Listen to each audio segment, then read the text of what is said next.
Hello, bienvenidas y bienvenidos a Las Reinas Podcast. Yo soy Larisa y estoy muy contenta y emocionada de traerles historias de reinas reales y honorarias, famosas y no tan famosas.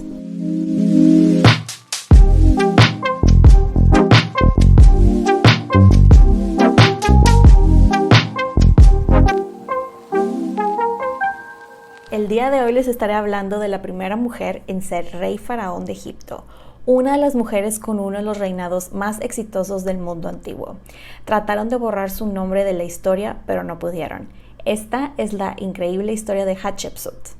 Ahora, antes de comenzar, ya saben, quiero hacer unas aclaraciones. La primera, no soy historiadora, solamente soy fan. La segunda, es probable que no vaya a pronunciar bien algunos nombres de personas, ciudades, etc. Así que me disculpo de antemano. Así que espero que se preparen una bebida, siéntense, pónganse cómodos y acompáñenme mientras les cuento sobre la vida de esta mujer.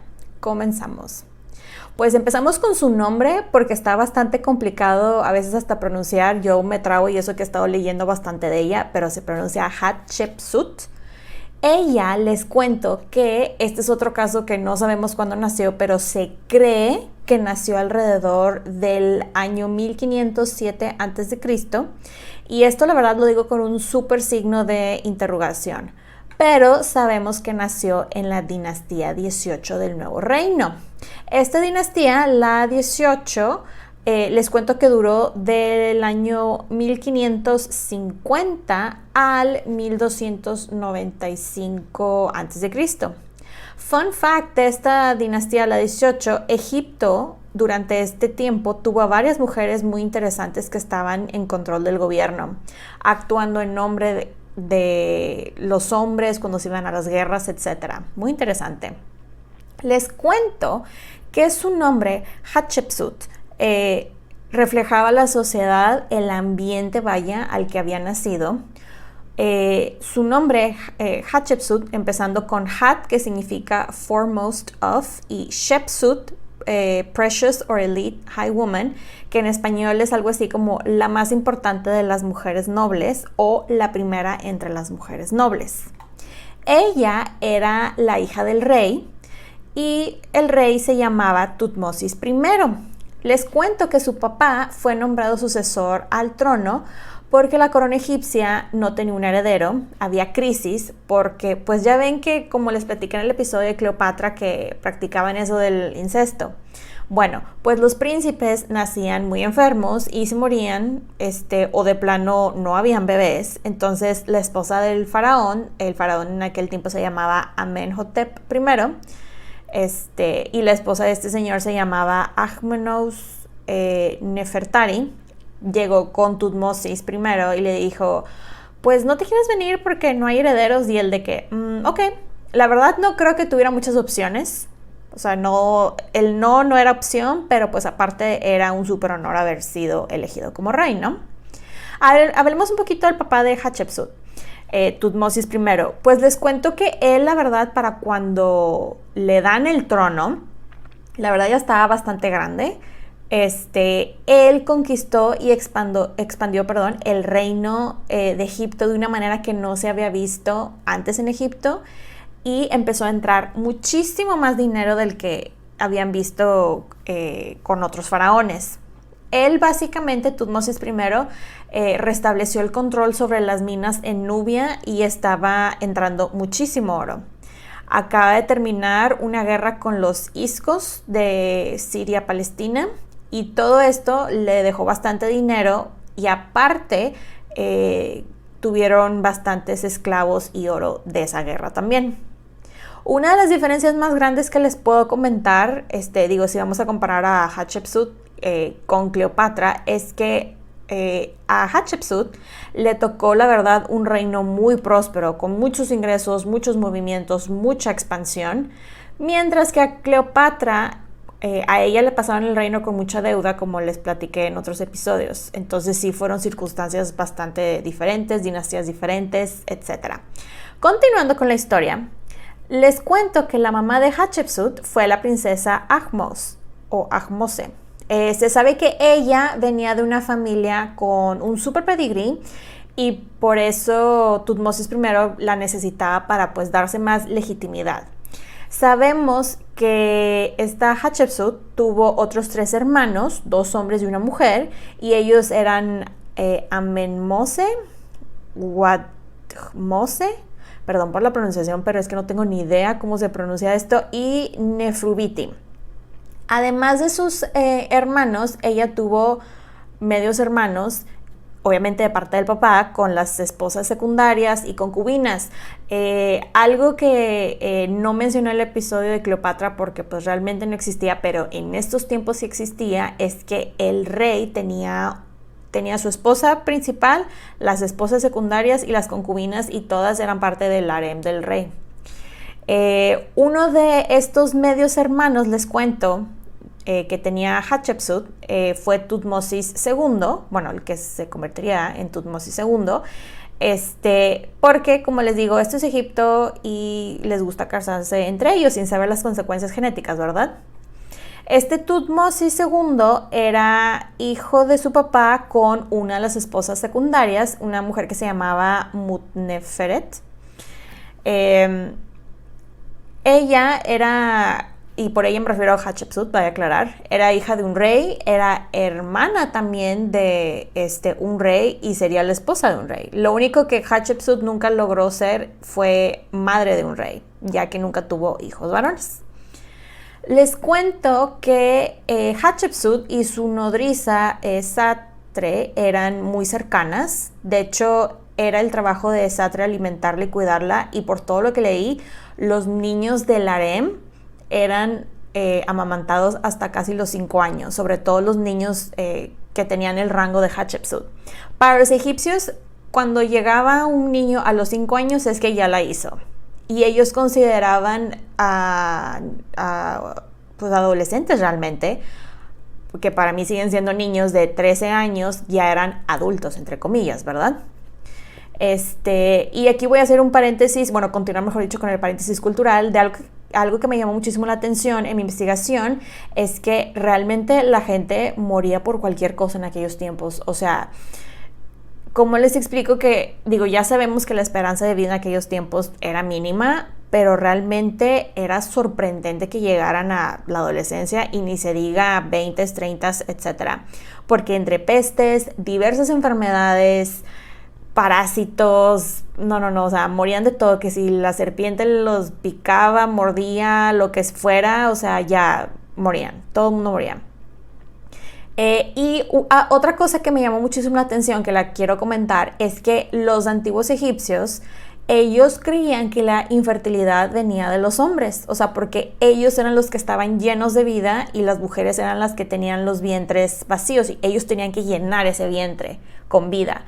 Lo cual me causa, o sea, me da mucha risa porque pues la mayoría de las culturas siempre culpan a las mujeres de cualquier problema de infertilidad. Pero bueno, volviendo a la historia de Hatshepsut, ella se crió y fue muy cercana a su hermana, ya que pasaban mucho tiempo juntas, como hermanitas, ahí jugando en el harem, ¿no?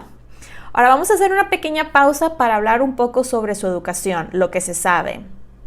Pues les cuento que, como sabemos que ella era la princesa, la hija de la primera y más importante esposa del rey, ella tuvo un tutor, un hombre llamado Senimen, quien le enseñó las formas de los sagrados textos, cómo encontrar los nombres de los dioses, cómo hacer formas y pues escribir, ¿no?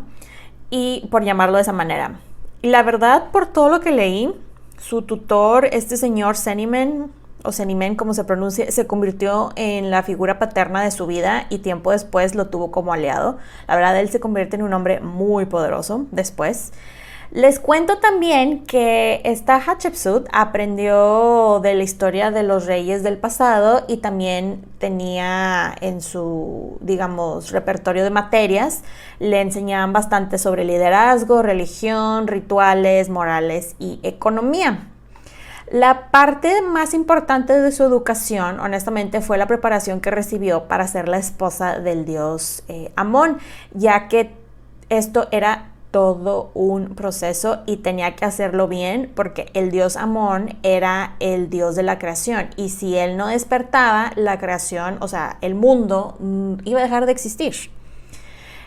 También les comento, parte de su educación consistió en clases de etiqueta de la corte, ya saben cómo pararte, sentarte, a quién vas a voltear a ver, a quién vas a hablarle primero, etc. Tenía una vida muy disciplinada.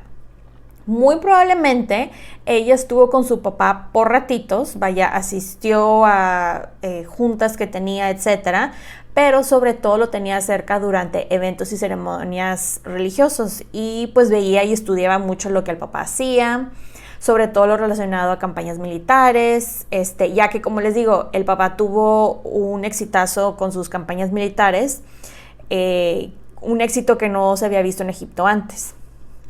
Ahora, me voy a ir a uno de los momentos más trascendentes, digamos, de la vida, de los más importantes de Hatshepsut, que esto es cuando se convierte en la, y entre comillas lo digo, esposa del dios.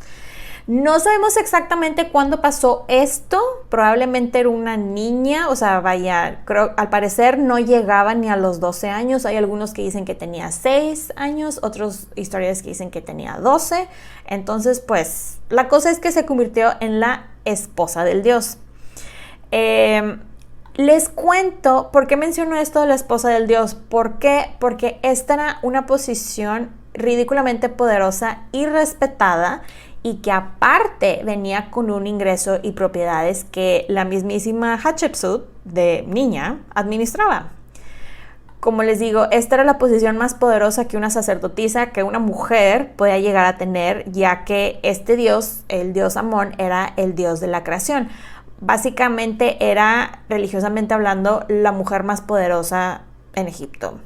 Y de hecho ella era de las únicas personas, por su estatus de esposa del dios, que tenía acceso directo al faraón. O sea, no necesitaba citarlo o tenía audiencia así directa con el faraón. Era de suma importancia lo que hacía ella, ya que si no lo hacía, como les digo, no había creación, no salía el sol, no se inundaba el Nilo, no habían cosechas, etcétera, ¿no? Otra cosa que se me hizo muy interesante y que quisiera comentar, pero lo voy a comentar muy por encimita, es el factor sexual que había en los rituales de y con los dioses.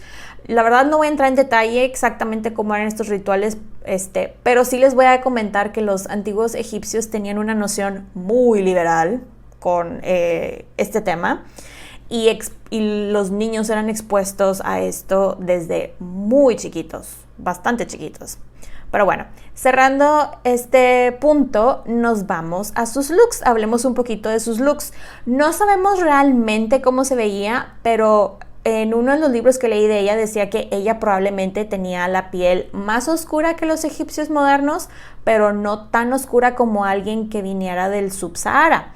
Sabemos que por su posición, ya que era de las élites, de la princesa, y también por practicidad, a los niños del harem, los príncipes y princesas, les rasuraban las cabezas para prevenir los piojos, como niños, pero ya de más grande, le dejaban que le creciera el cabello, pero le hacían trencitas así en filitas pegadititas. Y esto también servía pues para que se mantuvieran frescos y para que les pudieran poner sus pelucas para ocasiones especiales.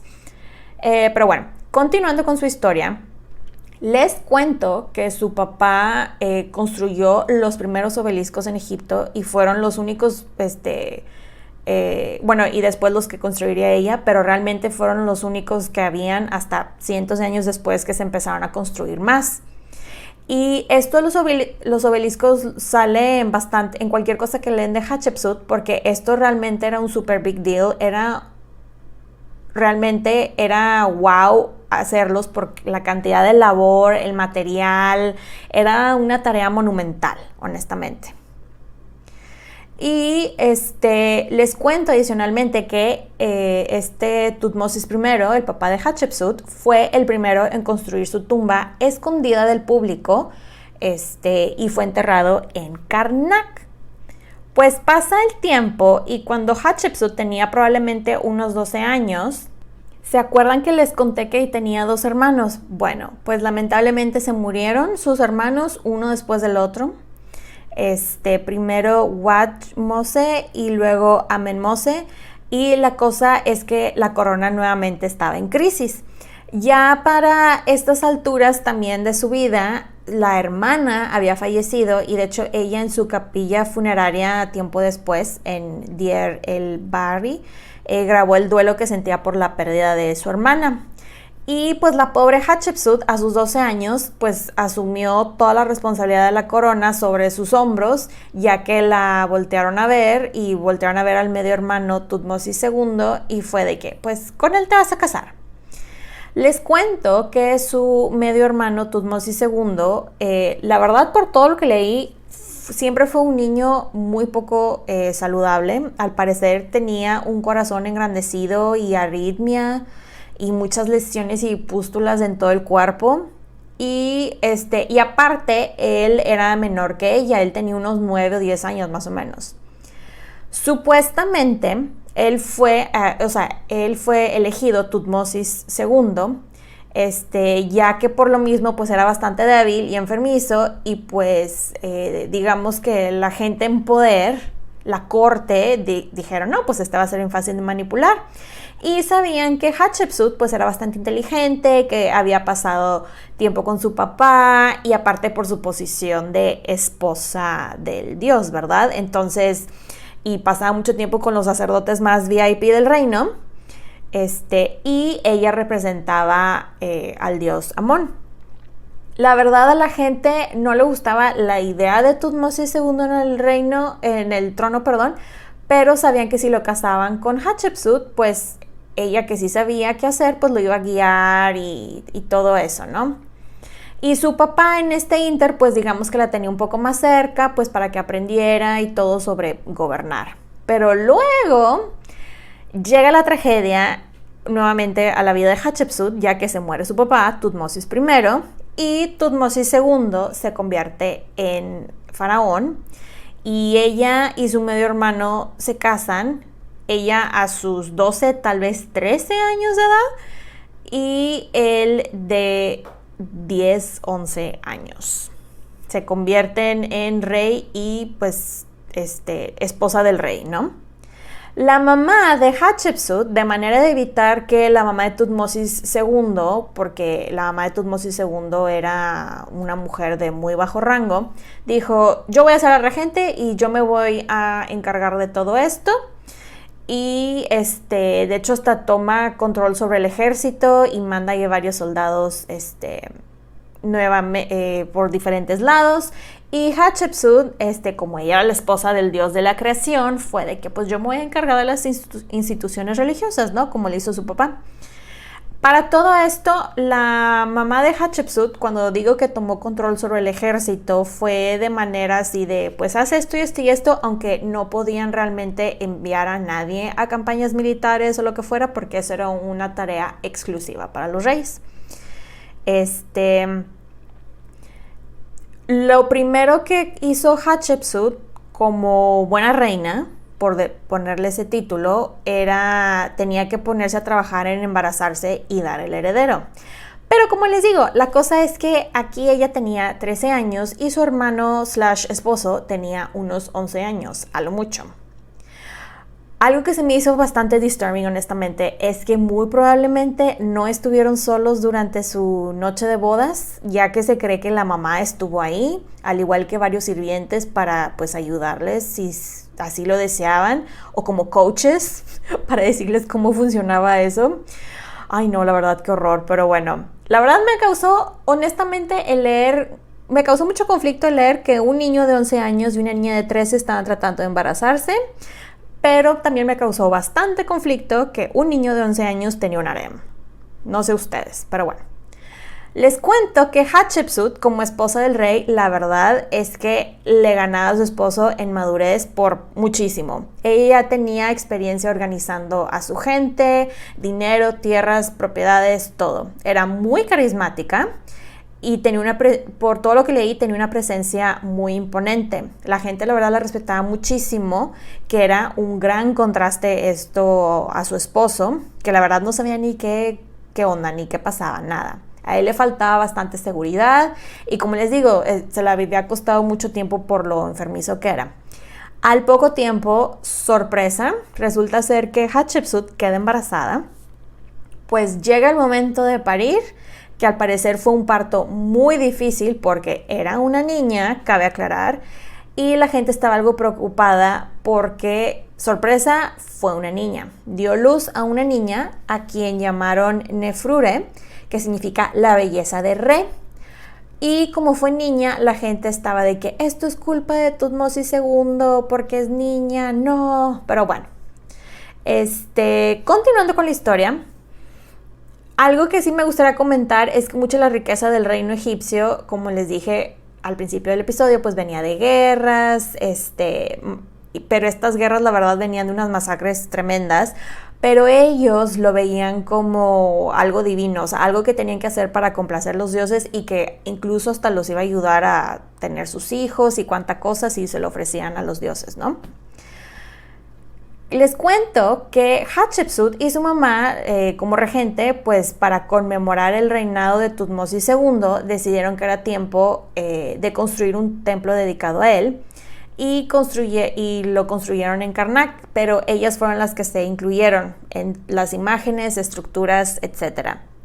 Representándose del mismo tamaño y ocupando el mismo espacio que él en el templo, y aparte ella en otras imágenes sale ella sola, parada frente al dios Amon-Re.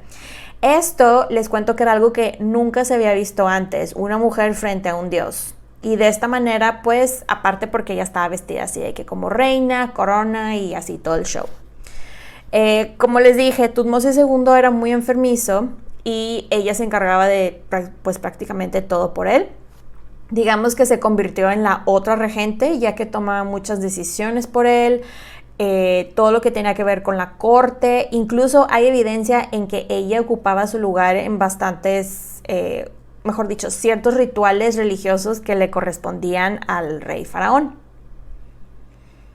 Luego llega su antiguo tutor Senenmut, quien se pone a ejecutar los planes de Ahmes, la mamá de Hatshepsut, la regente, y Hatshepsut. Y él se convierte en, digamos, el título oficial por ese momento era el administrador de Tutmosis II.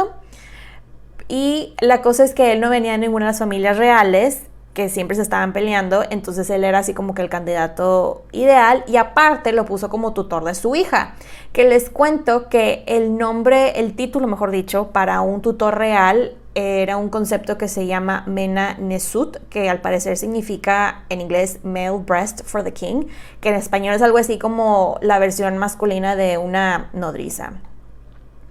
Senenmut, la verdad, se convirtió en la figura paterna de Nefrure, y por todo lo que leí, la verdad la quería muchísimo. Él hasta mandó a hacer, porque pues tenía acceso a la tesorería, unas 10 estatuas de él con ella abrazándola o ella sentada en sus piernas, etc. Es muy probable, les cuento, que Hatshepsut dio a luz a otro bebé, pero lamentablemente no hay registros, ya que se cree que murieron luego de nacer o nacieron muertos sus bebés. A pesar de todos los deberes y responsabilidades de Hatshepsut, ella mostraba bastante interés en su hija, algo que no se acostumbraba mucho en la época. La verdad era muy raro que las mamás pasaran tiempo con sus hijas. Siempre por eso eran tan cercanas a las nodrizas, tutores, porque ellos se tenían que encargar de los niños y las mamás, al menos las que estaban en la posición de Hatshepsut, estaban haciendo otras cosas. Y les cuento adicionalmente que Hatshepsut, digamos que aquí fue como que medio empezando a entrenar a su hija para que fuera la siguiente esposa del dios Amón. Pues pasa el tiempo y pues no queda embarazada del esperado niño, y pues sabía que su esposo tenía sus días contados y lo tenían al pobre ella como podía, pero entrando y saliendo de las habitaciones del harem a ver si salían más niños que sobrevivieran, etc. Y una de esas mujeres, una mujer llamada Isis, había dado luz a un niño quien se convertiría en el próximo Tutmosis III. Digo, él no era el único niño del harem, cabe aclarar, pero él fue elegido por el oráculo. Resulta ser que sacaron a los candidatos, imagínense así que sacan a los príncipes a los bebecitos de entre bebés y no sé, 2 años, y los sacan al sol en el templo y luego pasa el oráculo y así de, este es el indicado, este es el elegido. Y la verdad es que muy probablemente se habían puesto de acuerdo los sacerdotes y el oráculo. Al parecer a él lo eligieron porque él venía de una familia que no era realmente muy importante y sabían que si mantenían a Hatshepsut, pues las cosas iban a seguir como las habían tenido con su papá, con todos los privilegios y todo eso. Entonces, y decían, pues la podemos manipular más fácilmente y aparte de que es una persona pues más competente, ¿no? La cosa es que Tutmosis II, el esposo / hermano de Hatshepsut, muere y el sobrino hijastro, de unos 2 años más o menos, queda como el rey faraón, Tutmosis III, y ella fue de que yo voy a ser la regente porque nuestro dios Amón me dijo y pues no es más, no solamente me dijo, me exigió que yo fuera la regente. Y como ella realmente decía, y yo honestamente creo que ella creía que era la esposa de Amón, la gente fue de que no, pues está bien, no voy a ir en contra de la voluntad de nuestro dios Amón. Hay una historia muy interesante que por lo que entendí estaba Hatshepsut en un templo y en uno de los rituales le habló el dios Amón y le dijo que él era su papá, que cuando sus papás la concibieron, que él había entrado al cuerpo del papá, entonces que él era su papá, que él era el creador de todo lo que existe y que él tenía grandes planes para ella y que al parecer ella en el ritual le preguntó, ¿qué es lo que deseas que pase? Haré lo que digas. Y que el dios Amón hizo un milagro y la movió para que se sentara en una parte del templo y le dio la autoridad de gran reina y sacerdotisa. Y que la gente supuestamente cuando vio esto fueron así de OMG, el dios la movió y cuánta cosa. Pero bueno, continuando con la historia, realmente Hatshepsut fue la que crió a Tutmosis III, aunque ella era la del verdadero poder. O sea, no lo tenía totalmente apartado, aislado. Digo, me imagino que sí, sobre todo cuando estaba chiquito. Pero vaya, a lo que voy es que le enseñó bastante. A pesar de que ella estaba a cargo de todo, le enseñó bastante de, pues, cómo gobernar, tratar a la gente. Y, pues, a pesar de que no era su mamá, digamos, de cierta manera fue como una figura materna para él. Y algo que me llamó mucho la atención es que a pesar de que él también era faraón, no dejaba que se saliera con la suya. O sea, no iba a aceptar un niño malcriado, pues, es a lo que voy. Hatshepsut ya aquí estaba ya en el entrenamiento más intenso con su hija para que fuera su reemplazo como la sacerdotisa esposa del dios, ya que esperaba que ella se casara con Tutmosis III y que pues la línea familiar continuara por ese lado, ¿no? Y aquí en este momento de su historia, de la regencia, es cuando empieza con sus campañas de construcción / remodelación de templos en todo Egipto y Nubia. De hecho, este es uno de los legados más importantes de ella, todo lo que construyó. Los templos que ella manda construir eran en nombre de Tutmosis III, pero la verdad es que ella ponía su imagen en todos lados, en todos los templos. Incluso mandó construir varios monumentos en nombre de su difunto esposo para recordarle a la gente que ella era la esposa de un rey y era la regente. Supuestamente durante este tiempo, ya cuando su hija tenía unos 6 años aproximadamente, es que le pasa la batuta de esposa del dios, supuestamente. Ahora, algo que me pareció muy interesante de la historia de Hatshepsut es que no se descarta que tuvo amantes porque pues los podía tener ya que no estaba casada y los egipcios pues eran mucho más open-minded que otras culturas en cuanto se refiere a sexualidad, como les dije. Pero la verdad no se tiene ningún registro de alguien específico. Se cree, les comento, hay rumores que ella tenía como amante a su amigui / administrador del reino, tutor de su hija, Asenenmut, pero la verdad es muy poco probable que sea cierto esto, honestamente. Ella tenía ya, digamos, un poquito más de control sobre el ejército y a la gente que le importaba para ese momento ya, digamos, que les había pasado más dinero. Aparte había más oro y minerales y la iglesia estaba en sus manos, así que pues ella continuó con su gobierno, ¿no? Ella empezó a compensar muchas instituciones religiosas en las afueras de Tebas. Como les digo, a nivel de construcción, los trabajos que creó, los ingresos para sacerdotes y para cualquier persona que trabajara en los templos fue algo que nunca antes se había visto en Egipto.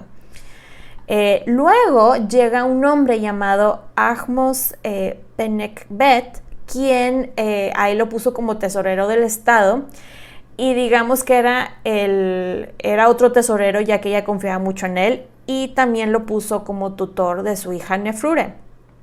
Puso a Senenmut, al otro tutor, a cargo de varias remodelaciones y le comisionó a él que hiciera obeliscos y que hiciera varios que viniera nada más el nombre de ella.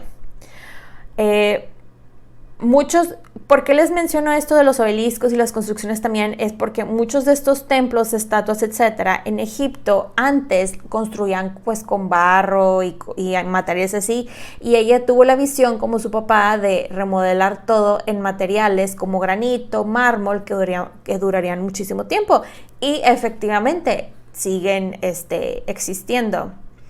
De hecho, parte de este episodio fue inspirado por una visita que hice al Museo Met en Nueva York, porque llegué al área donde tienen cosas de Egipto, y las estatuas que tienen de ella, la verdad, están impresionantes y están intactas. Y esto fue hace 3.500 años, lo cual no sé ustedes, pero a mí me parece impresionante.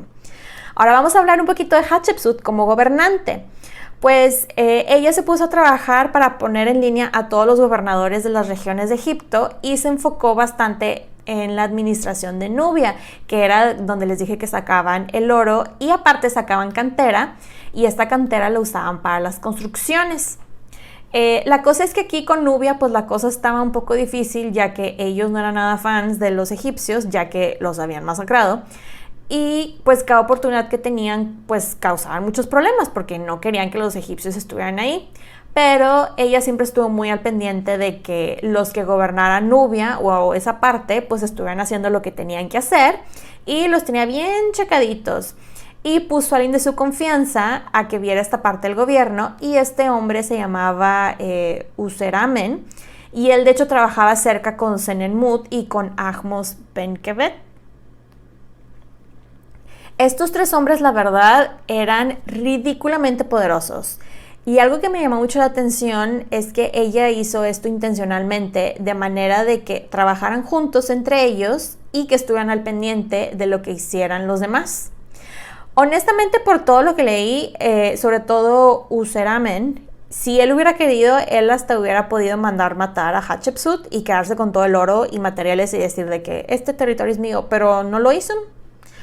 Él todo lo que venía de Nubia se lo controlaba, lo administraba y se lo entregaba a ella. Fue muy fiel a Hatshepsut, digamos que le gustaba bastante su trabajo y ella le daba una muy buena remuneración económica. Adicionalmente, Hatshepsut le encargó a Useramen que organizara el comercio con diferentes lugares, palacios en Siria y Minoa, entre otras tantas tareas que hizo este hombre. Pues para estas alturas de la historia, Tutmosis III ya no estaba tan bebé, ya habían pasado unos 5 años más o menos de su regencia, tenía unos 9 años aproximadamente, y Hatshepsut pues ya estaba lista para hacer sus siguientes movidas, ¿no? Lo primero que hizo fue empezar como les digo, ya la transición formal de pasarle a su hija la responsabilidad de esposa de Dios, y aparte porque como ella ya estaba en sus 20s, shock, esto era considerado muy grande, vieja, y su cuerpo de vieja, y lo digo entre comillas, ya no excitaba al Dios de la creación. Pero su jugada maestra fue en el año 7 del reinado de Tutmosis III, el declararse rey faraón, y fue coronada como rey, aunque ya había un rey. Uso la palabra rey y no reina, ya que los egipcios no tenían una palabra para reina, solamente se tenía la frase Hemet Neswit, algo así creo que se pronuncia, que significa la esposa de un rey. Ella previamente había mandado construir unos obeliscos y monumentos donde ella salía con corona de un rey, la corona, la Atef, que es la corona de los egipcios que tiene unos cuernos de carnero con unas plumas. Y aparte de que tenía la peluca que se ponían los hombres y vestido y todo eso. Y la gente muy probablemente cuando vio esto estaban muy confundidos porque veían todos los símbolos de un faraón hombre, pero con ropa de mujer. Entonces, pues nunca se había visto una mujer en esa posición. Aquí ella básicamente dijo, yo soy el rey de las dos tierras, y se agregó el nombre de Matkare, que significa el alma de Re es la verdad. Y la verdad, por todo lo que leí, a la gente no le molestó para nada que ella fuera la rey de Egipto. Los sacerdotes, la verdad, sabían cómo trabajaba, sabía que les convenía tenerla ahí y fue de que te apoya. De hecho, hay una inscripción que viene en la capilla roja, que larga historia hecha corta, el dios Amón le dijo que ella iba a ser rey, que en la ceremonia de coronación se levantó ella y dijo, soy el rey benéfico, legislador que juzga las acciones, soy el toro salvaje con cuernos que viene del cielo para ver su forma. Soy el halcón que se desliza sobre las tierras, aterrizando y dividiendo sus fronteras. Soy el chacal que gira velozmente por la tierra en un instante. Soy excelente de corazón que glorifica a su Padre, atenta a las obras para hacerle justicia. Y además de cambiarse el nombre, se cambia el nombre ya oficialmente de Hatshepsut, le agrega Ken Emetenaben Hatshepsut, que significa Hatshepsut unida con Amón, y a su cofaraón, correy, Tutmosis III, le cambió el nombre de manera de bajarlo de rango, y se lo cambió a Menkhperkarre, que significa la manifestación del alma de Re es duradera. Y aparte dejó que su reinado de rey de Egipto, dijo, pues yo ya llevo como rey unos 7 años, que son los mismos de Tutmosis III. Y la gente fue así de, ok, sure, lo que tú digas. Y ya como rey formalmente, siguió con sus planes de mantenimiento y reconstrucción de templos y todo lo que ya tenía en la agenda, pero esta vez empezó a meterle más dinero y apoyo a templos de diosas como la diosa Mut, a quien pues Hatshepsut le tenía, digamos, mucha devoción, por decirlo de una manera. Hatshepsut sabía que ella como mujer no podía, entonces por eso supo que desde muy joven tenía que trabajar con gente competente, y esto fue lo que hizo. Y digamos que Hatshepsut, o sea, ella como rey, la verdad, ella fue como una muy buena reclutadora de recursos humanos, por ponerle este título para que se den una idea. Ella también como rey, la verdad, nunca fue de favorecer a una familia más que otra o a obligar a alguien mediante el uso de la fuerza. Siempre encontraba la manera de que hicieran lo que ella quería. Vaya, que todo fuera un win-win. Tú ganas, yo gano. Y a los que no se dejaban, digamos que los ponía en posiciones pues bastante vulnerables para que ellos solo se salieran de ahí y digamos que la apoyarían después. Siempre se mantuvo al margen de ciertas facciones del gobierno para ver cómo entre ellos se hacían garras, honestamente. Lo cual, no sé ustedes, pero se me hace muy inteligente de su parte. Se me hace increíble que una mujer de aquellos tiempos era de que, pues mira, yo no me voy a meter en eso, pero a mí me conviene que ustedes, entre ustedes, se maten. Así que, adelante. Ella también como rey, bueno, regente / rey en este punto, la verdad, al principio yo creo que sí se pudo haber hecho la tonta, sobre todo cuando estaba chiquita, la títere, pero probablemente, ella los hizo a sus títeres después. Ella aplicó la de yo solamente digo, yo solamente hago esto porque los dioses me dijeron que así lo tenía que hacer. Yo estoy haciendo mi deber y cumpliendo con la voluntad de los dioses. No sé si esto realmente lo creía, que yo creo que sí, o era pura manipulación, pero esto le funcionó a la perfección como rey. Ella incluso hasta llegó a decir, es que mi papá me dijo que él quería que yo fuera el rey de aquí, Y no solamente lo dijo él, me lo dijo el Dios de la creación. Entonces yo soy una hija obediente que está siguiendo órdenes por el bien del reino, por mi papá, por mi hermano, por mi esposo, ¿no? Y pero bueno, cerrando como el pequeño paréntesis de Hatshepsut como rey de Egipto. Ella, la verdad, se concentró ya tiempo después en los trabajos que tenía para las élites, de manera de crear más trabajos y por lo tanto más ingresos, y la gente estaba súper contenta con ella. Una de las cosas por la que ella también es más recordada que sucedió en este momento es que mandó a exploradores al país del Punt, que si no saben cuál es o era el país del Punt, les cuento que en aquellos tiempos esta región comprendía los actuales territorios de Etiopía, Eritrea, Djibouti, Somalia y Yemen. Esta expedición regresó con, y cito, barcos pesadamente cargados con oro, mirra, ébano, marfil, maderas, incienso, pinturas de ojos, monos, perros, pieles y ciervos. También regresaron con frutas y flores que nadie había visto antes en Egipto, y la gente estaba así de que ¡wow! Durante este tiempo, porque Tutmosis III ya estaba un poquito más grande, fue que ella cambió su apariencia para un look así como mucho más andrógeno. Esto era con el afán de verse más masculina, hasta la barba esa se ponía bueno, técnicamente se la colgaba. Hizo que la pusieran como el gemelo del rey, con el mismo cuerpo, misma corona, mismo todo, pero ella siempre salía adelante, primero que él, siempre. Algo que me pareció muy curioso de este tiempo del look andrógeno de ella es que cuando la tallaban en piedra, pedía que la tallaran con su vestido, pero con las piernas abiertas y separadas, a diferencia de como ponían normalmente las mujeres, que las mujeres siempre iban con las piernitas cerradas, que esto simbolizaba que no eran miembros activos de la sociedad, y ella así de, yo soy el rey, ¿qué onda? Pasa el tiempo y pues Tutmosis III pues ya estaba más grande, y ella ya estaba a la muy vieja edad de sus 30s. La verdad, ella era la boss y Tutmosis III era como el asistente rey. La verdad, conforme fue creciendo Tutmosis III, a pesar de que ella era quien tomaba decisiones, él era el cogobernante, pero lo traía a todos lados para que aprendiera. No hay realmente registros de que él la odiara o algo por el estilo, pero pues digo, era obvio que él y sobre todo su séquito lo estuvieran presionando y presionando y presionando cada vez más para que él tuviera más poder y que él hiciera más cosas.